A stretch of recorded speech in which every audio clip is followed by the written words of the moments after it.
اجازت ہے. بسم اللہ الرحمن الرحیم. نحمده ونصلي ونسلم على حبيبه الكريم. اما بعد فاعوذ بالله من الشيطان الرجيم. بسم الله الرحمن الرحيم. ان الله وملائكته يصلون على النبي يا ايها الذين امنوا صلوا عليه وسلموا تسليما. اللهم صل على سيدنا وشفيع محمد وسلم عليك يا رسول الله.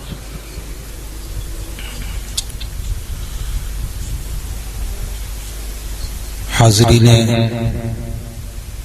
محترم، بالخصوص دودمانے خانوادہ رضویہ،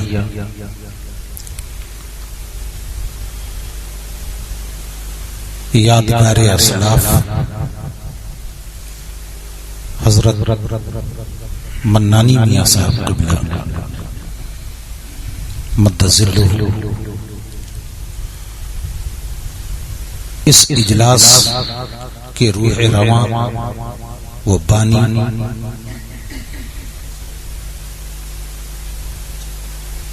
شہزادہ خانوادہ اعلی حضرت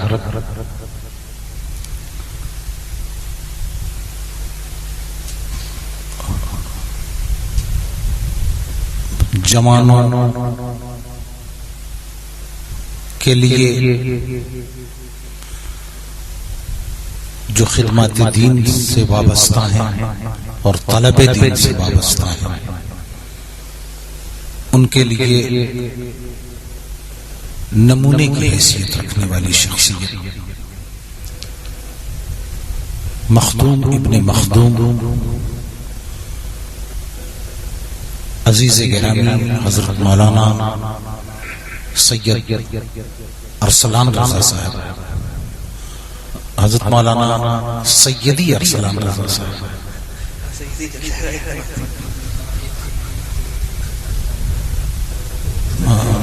میں اس میں کریکشن نہیں کروں گا، اضافے کے ساتھ اس کو سدھار لیا میں، کٹنگ نہیں. اور خانوادہ رضویہ کے ایک سے ایک چشم چراغ یہاں موجود ہیں اور حاضرین محفل. ہم لوگ تو اس آستانے کے ان بارگاہ رضا کے ان غلاموں میں سے کہ نہ ادھر نہ ادھر، بس نگاہ سرکار رضا کی طرف اور دل کی دھڑکنیں کہیں بھی بس یہی پڑھتی رہتی ہے.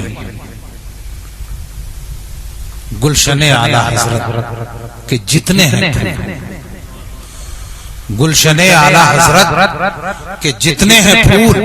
یا خدا سب کی نگاہ سلامت رکھے. اس جذبے کے ساتھ ہم سب بریلی کے ان وفاداروں میں سے ہیں کہ اگر یہاں کا کوئی ذرہ ہمیں دکھتا ہے تو آفتاب ہی دکھائی پڑتا ہے. آج حضرت ارسال میاں صاحب نے ایک پہل کی اور حضور مفسر اعظم ہند کے یوم عرس کے موقع پر تو کئی یادیں تازہ ہوئی. ابھی میرے فرزند مولانا آصف علوی نے براؤں شریف اور بریلی شریف کا تعلق بتلایا. براؤں شریف میں جب پہلی بار جلسے دستار فضیلت تو صاحب عرس حضرت کے والد گرامی سرکار مفسر اعظم ہند پہلے عرس میں مہمان خصوصی کی حیثیت سے حضرت نے شرکت فرمائی. تب بانسی سے 15 کلومیٹر کا فاصلہ حضرت نے رکشے پہ طے کیا. بائسیکل والا رکشہ اور حضرت تشریف لے گئے اور دستار بندی کے موقع پر جن طلبہ کی دستار بندی تھی بخاری شریف کا حضرت نے امتحان لیا. ماہنامہ اعلی حضرت کے اس دور کے شمارے میں حضرت نے اپنے سفر براؤں شریف کی داستان بھی رقم فرمائی, امتحان لینے کا بھی واقعہ ذکر فرمایا, اور اسی پروگرام میں حضرت علامہ حسنین رضا خان صاحب قبلہ جن کا آپ ذکر کر رہے تھے حضرت بھی تشریف لے گئے, مصنف وصایا اعلی حضرت. اور اب میں کیا تعلق بتلاؤں سرکار مفتی اعظم ہند کی اپنے اوپر نوازشیں بتلاؤں, میرے بچوں پر سرکار تاج الشریعہ کی نوازشیں بتلاؤں, براؤں شریف پر خانوادہ رضویہ کی خرد و کلاں کی عنایات بتلاؤں, تو ایک لمبی داستان. اور میں تو یہ سمجھتا ہوں کہ براؤں شریف کی جو بھی خدمات ہیں وہ سب نگہ رضا کا کرشمہ ہے.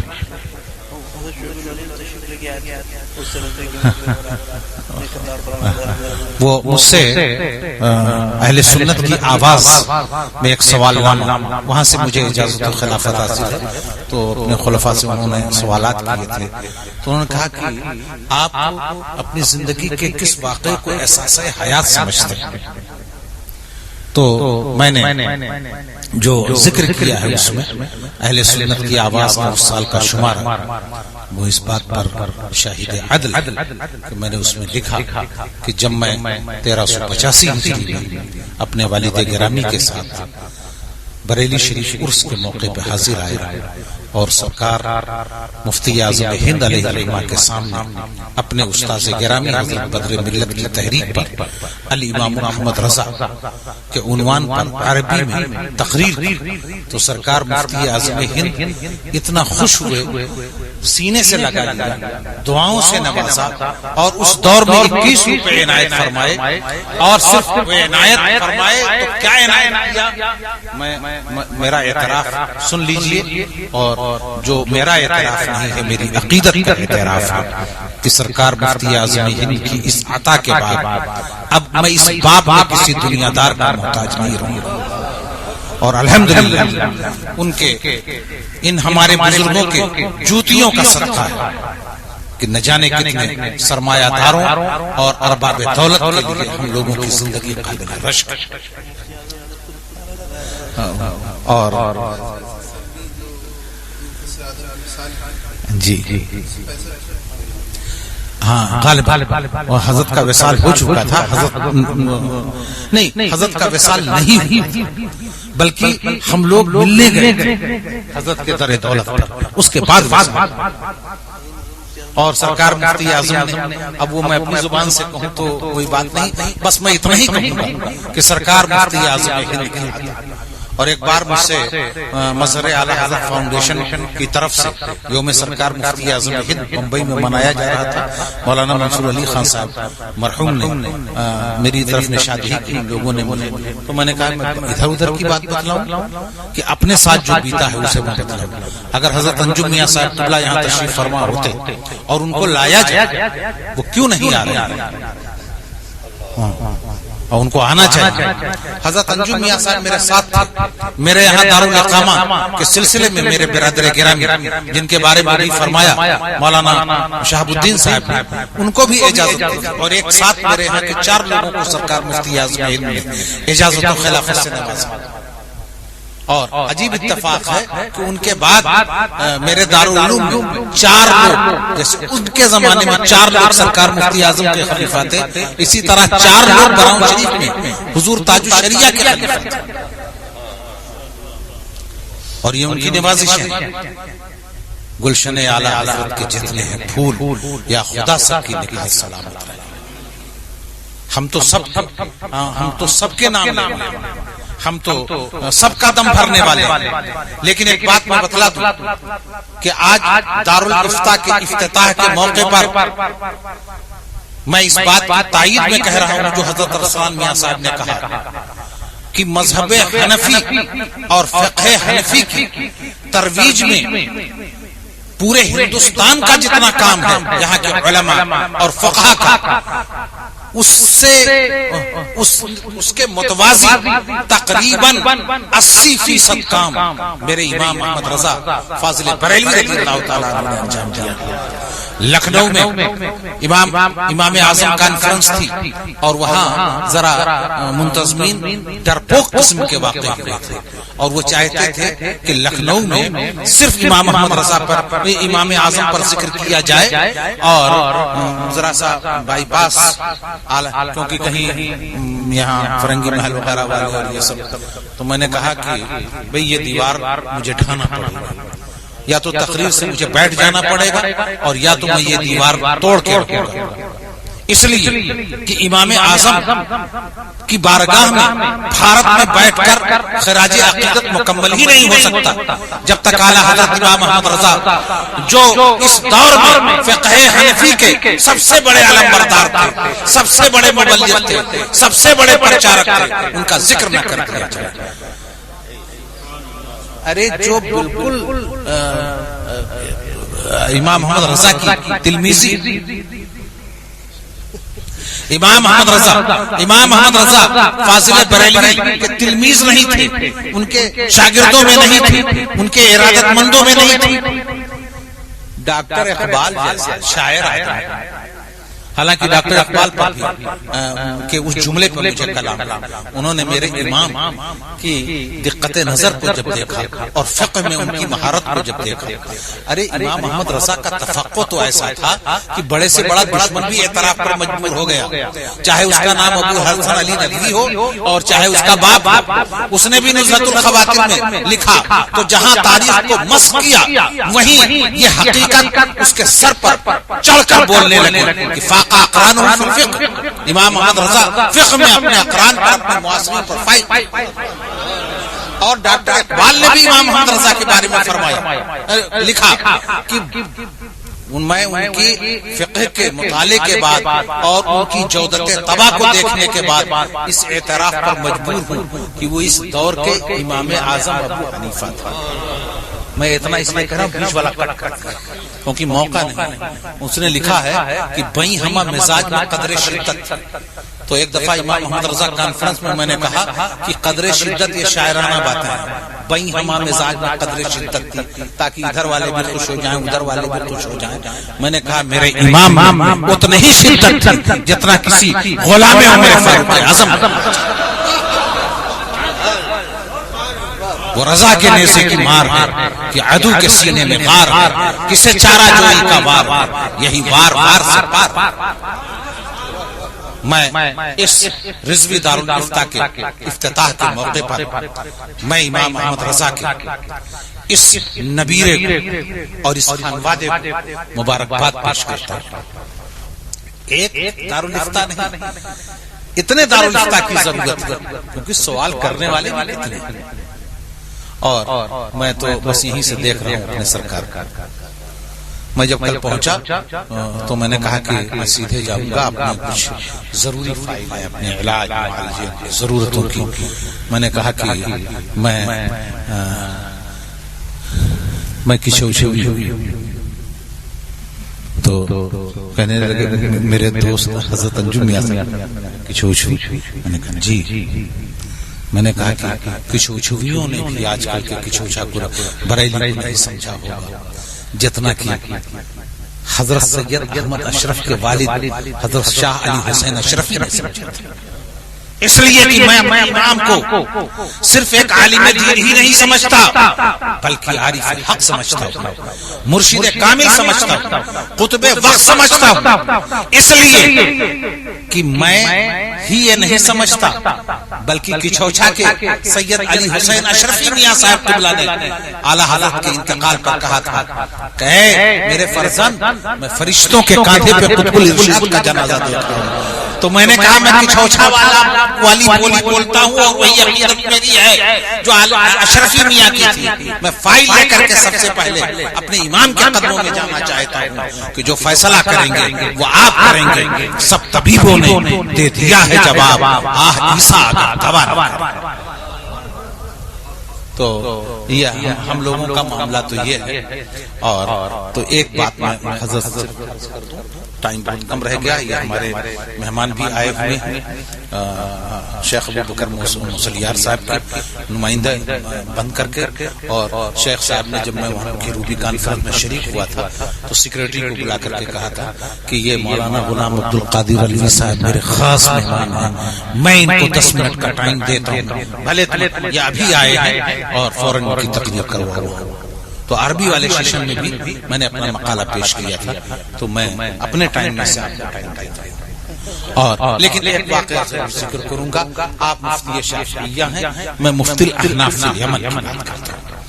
وہ ہندوستان آئے, شاید بریلی شریف بھی حاضر ہوئے ہوں گے, مبارک پور بھی گئے, براؤں شریف بھی ان کے پروگرام میں تھا, اور وہ پورا اجلاس جو ہے وہ عربی زبان میں,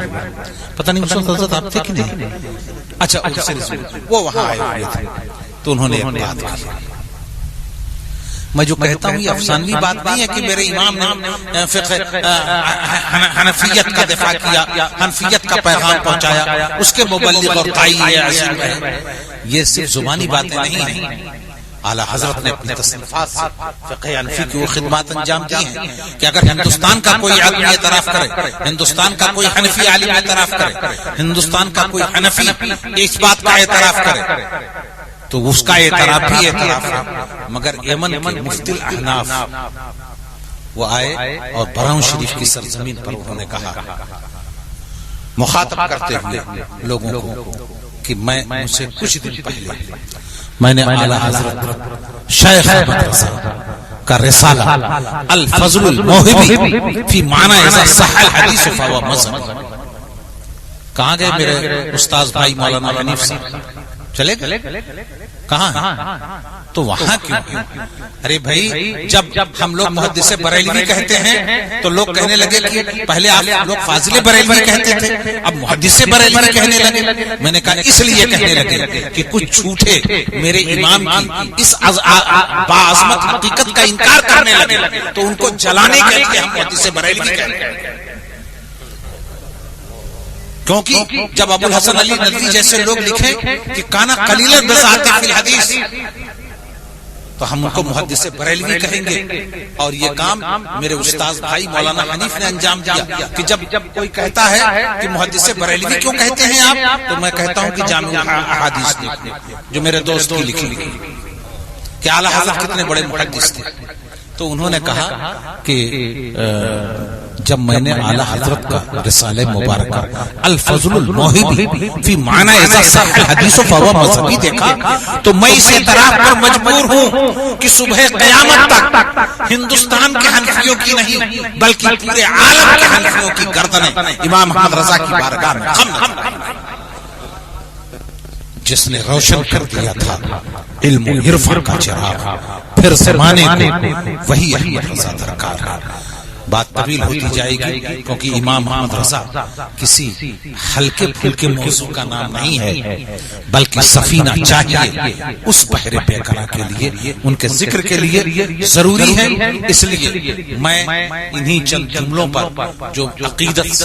کے ساتھ میرے دل کے لیے آواز ہے وہ میں بارگاہ رضا میں پیش کرتا ہوں اور ان کے قدموں میں رکھتا ہوں. میری قسمت سے الہی پائیں یہ رنگے قلب پھول کچھ میں نے چنے تھے ان کے دامن کے لیے. اور ایک بار پھر عزیزم بابو مولانا محمد ارسلان رضا صاحب فیضی ازہری رضوی برکاتی قادری خلیفہ تاج الشریعہ کو میں مبارکباد دیتا ہوں کہ آپ نے اسی روایت کو آگے بڑھایا ہے جو امام رضا علی کی روایت تھی, امام علی نقی کی روایت تھی, امام احمد رضا کی روایت تھی, حضور حجت الاسلام کی روایت تھی, سرکار مفتی اعظم کی روایت تھی. ارے فقہ میں ان کی خدمات کہ لقب ہی مفتی اعظم تھا. تو آپ ان کی روایات کو آگے بڑھا رہے ہیں. ہم لوگ دل کی گہرائیوں سے ہماری مبارکباد قبول کریں.